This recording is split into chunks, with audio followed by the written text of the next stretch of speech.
Hello friends, let's learn political science में आपका स्वागत है। आज हम देखेंगे हमारी आर्टिकल सीरीज की 33 नंबर क्लास, जिसमें हम देखेंगे कुछ नेक्स्ट आर्टिकल्स। तो देखते हैं आर्टिकल नंबर 221 यानी 221। आर्टिकल 221 क्या कहता है? न्यायाधीशों के वेतन आदि के बारे में। इसका क्लॉज फर्स्ट क्या कहता है कि प्रत्येक उच्च न्यायालय के न्यायाधीश के वेतन भत्ते कौन निर्धारित करेगा? संसद निर्धारित करेगी। और जब तक संसद निर्धारित नहीं करती तब तक दूसरी अनुसूची में जो दिया है उसी के अनुसार वेतन दिया जाएगा। इसका क्लॉज सेकंड क्या कहता है कि प्रत्येक न्यायाधीश ऐसे भत्ते तथा अनुपस्थिति, छुट्टी या पेंशन के संबंध में ऐसे अधिकारों का हकदार होगा जो समय समय पर संसद द्वारा बनाए जाएंगे या निर्धारित किए जाएंगे।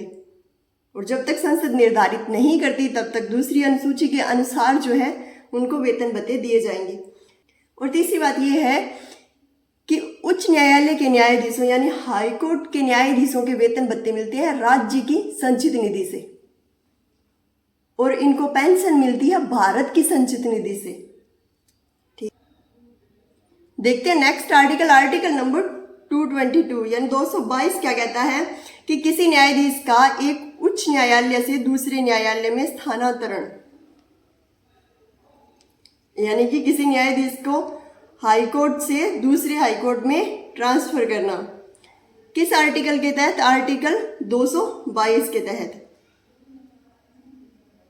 जैसा कि आर्टिकल 124 के खंड 1 में लिखा हुआ है। और इसका सेकंड क्लॉज क्या कहता है कि जब कोई न्यायाधीश इस प्रकार स्थानांतरित हो गया है या किया जाता है तब वह संविधान के 15वें संविधान संशोधन अधिनियम 1963 के प्रारंभ के पश्चात दूसरे उच्च न्यायालय के न्यायाधीश के रूप में अपने कार्य की अवधि के दौरान अपने वेतन के अतिरिक्त ऐसी प्रतिकार भत्ते प्राप्त करने का हकदार होगा जो संसद विधि द्वारा अवधारित करे। और जब तक ऐसा अवधारित नहीं किया जाए तो ऐसा प्रतिकार भत्ता प्राप्त करने का हकदार होगा जो राष्ट्रपति के आदेश द्वारा नियत करे।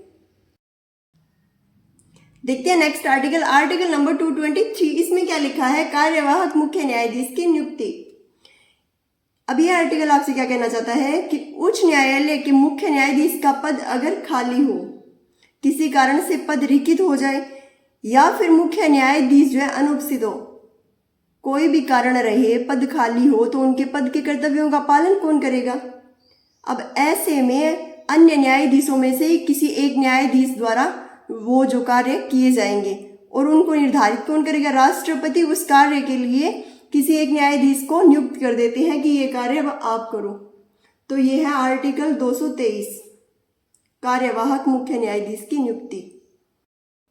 देखते हैं नेक्स्ट आर्टिकल, आर्टिकल नंबर 224। इसमें क्या दिया? अतिरिक्त एवं कार्यकारी न्यायाधीश की नियुक्ति। आर्टिकल 223 में दिया कार्यवाहक मुख्य न्यायाधीश की नियुक्ति, और 224 में दिया अतिरिक्त एवं कार्यकारी न्यायाधीश की नियुक्ति।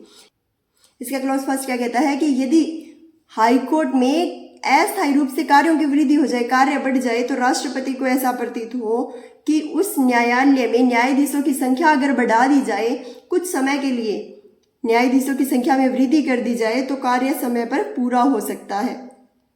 तो ऐसे में राष्ट्रपति जो है अतिरिक्त एवं कार्यकारी न्यायाधीश की नियुक्ति करते हैं। और किसकी सिफारिश पर करते हैं? राष्ट्रीय न्यायिक नियुक्ति आयोग की सिफारिश पर तो अब नहीं करते, क्योंकि ये 99 अमेंडमेंट के द्वारा जोड़ा गया था, जो कि अब रद्द कर दिया गया है। तो फिर अब क्या चलता है? वापस से क्लोजियम की व्यवस्था चलती है।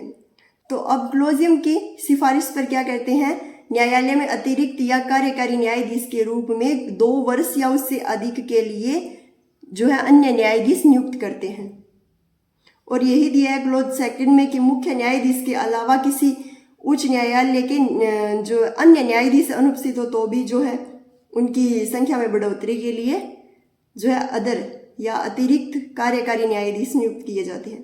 इसका थर्ड क्लॉज क्या कहता है कि जो कार्यकारी न्यायाधीश आप नियुक्त कर रहे हो उसकी उम्र, उसकी आयु जो है 62 वर्ष से कम होनी चाहिए। तो ये थे हमारे आज के कुछ आर्टिकल। आई होप वीडियो आपको अच्छी लगी होगी। अगर वीडियो आपको अच्छी लगी तो लाइक शेयर सब्सक्राइब जरूर करें। मिलते हैं नेक्स्ट वीडियो में। Thanks for watching.